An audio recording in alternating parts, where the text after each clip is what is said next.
There exists a duality that both defines and challenges our experience of reality. This duality is embodied in the analytical and the subconscious minds. When we pause to introspect and observe our thoughts, we are primarily engaging with the analytical mind. This is the part of us that thinks, reasons, and problem solves. It is grounded in the present and interacts with the world around us, processing information, making decisions, and crafting our immediate responses. However, the analytical mind, while invaluable, only scratches the surface of our mental capabilities. It can be likened to the waves on the ocean's surface, visible, tangible, and in constant motion. But beneath these waves, in the vast depth of the ocean, lies the subconscious mind. Here, in this profound depth, are stored our beliefs, habits, memories, and experiences. This repository forms the foundation upon which the analytical mind operates. Every decision we make, every emotion we feel, and every reaction we exhibit is, in many ways, influenced by the database of our subconscious. But why is this distinction important? For starters, while our conscious, analytical mind prides itself on being rational and logical, it is often at the mercy of the subconscious. The experiences of our past, the teachings we've imbibed, and the habits we've formed all reside in the subconscious, steering our actions often without our overt realization. When we feel an irrational fear, experience a deja vu, or find ourselves locked in a pattern of behavior, it's the subconscious mind pulling the strings. Moreover, the subconscious is incredibly powerful and is a key player in our ability to learn and adapt. Think of a skill you've mastered, like driving. Initially, every action required conscious thought. The turn of the key, the shift of the gear, the press on the pedal. But over time, these actions shifted to your subconscious. You no longer needed to think about driving. You just drove. This shift freed up your analytical mind to engage in other tasks like conversing with a passenger or listening to music. However, herein also lies a challenge. Because the subconscious mind operates below our conscious radar, it can sometimes harbor beliefs and habits that no longer serve us or that are based on outdated or erroneous information. These unexamined beliefs can hold us back from achieving our true potential, creating invisible barriers and filters through which we see the world. Deep within our genetic coding, there exists a primal, inherent instinct, a system designed for our survival, stemming from our earliest ancestors. This survival mechanism, known colloquially as the fight or flight response, enabled humans to respond quickly to threats in their environment.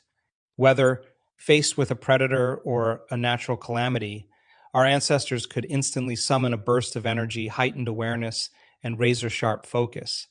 These responses were invaluable, ensuring the continuation of our species. Yet, in the modern era, while saber-toothed tigers no longer pose a threat, our survival instinct hasn't waned. The triggers have simply evolved. Instead of predators, we now face looming deadlines, financial pressures, complex social dynamics, and a barrage of information and stimuli from the digital world. The once clear line between genuine threats and perceived threats has blurred, causing our bodies and minds to frequently engage in the survival mode, often unnecessarily. This persistent state of alertness takes a toll. When consistently activated, survival mode keeps us anchored in the past, making us prisoners to our past reactions. Instead of processing new challenges with fresh perspectives, we revert to old patterns.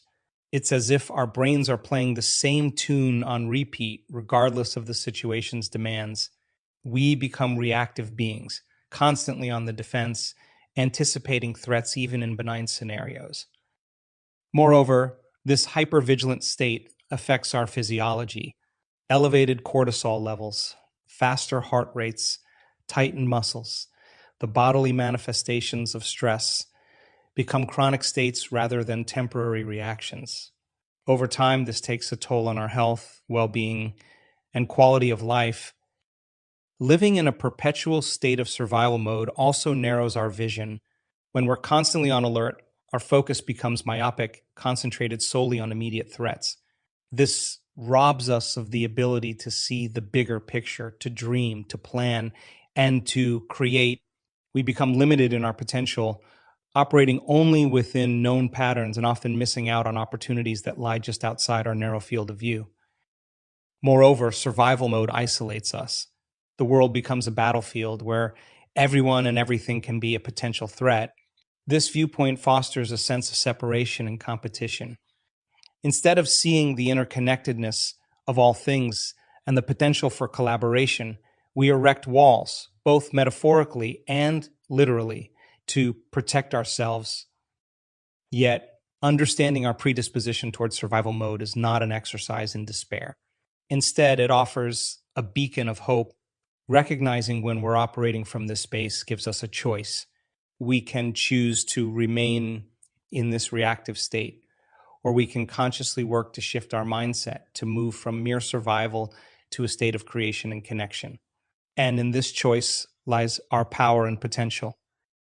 As we navigate the intricate dance of existence, there's a profound realization waiting to dawn upon us that while survival is an instinct, creation is a choice. Creation is not just about producing art or building structures. It's about consciously shaping our reality, birthing new ideas, and manifesting dreams into tangible outcomes.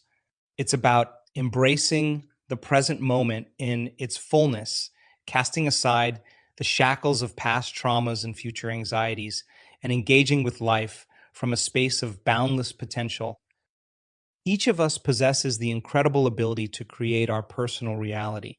This isn't a mere metaphorical statement, but a literal one. Our thoughts, feelings, and beliefs interact constantly with the quantum field around us. And from this interaction emerges the reality we experience.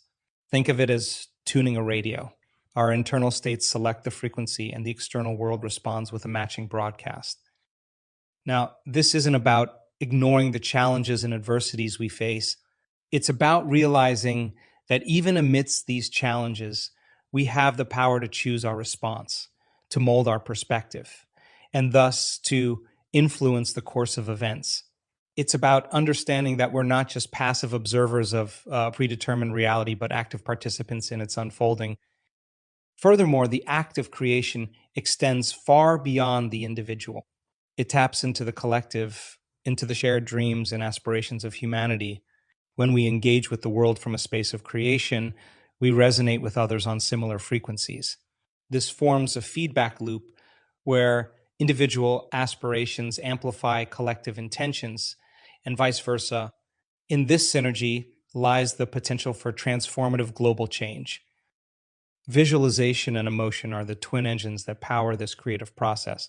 Visualization, the act of forming a mental image of a desired outcome, sets the blueprint. It offers a clear vision, a destination towards which our energies can be channeled. But visualization alone is not enough. It must be infused with emotion. The raw, potent energy that animates the vision, giving it life and vitality. These combined clear vision and heartfelt emotion act as a magnetic force, drawing towards us experiences and opportunities that resonate with our desired reality. Yet, to truly harness this power of creation, we must cultivate an unwavering belief in possibilities. The universe, in all its vastness and complexity, operates as a co-creator, responding to our intentions and beliefs. If we approach it with doubt, with skepticism, the feedback is often in line with those limiting beliefs. But when we approach with faith, with a deep-seated conviction in the endless possibilities before us, the universe often surprises us, manifesting outcomes beyond our wildest imaginations. In essence, moving from survival to creation is about recognizing and embracing our innate divinity. It's about realizing that we're not mere cogs in a vast cosmic machine, but conscious creators endowed with the ability to shape, influence, and transform both our personal worlds and the larger world around us.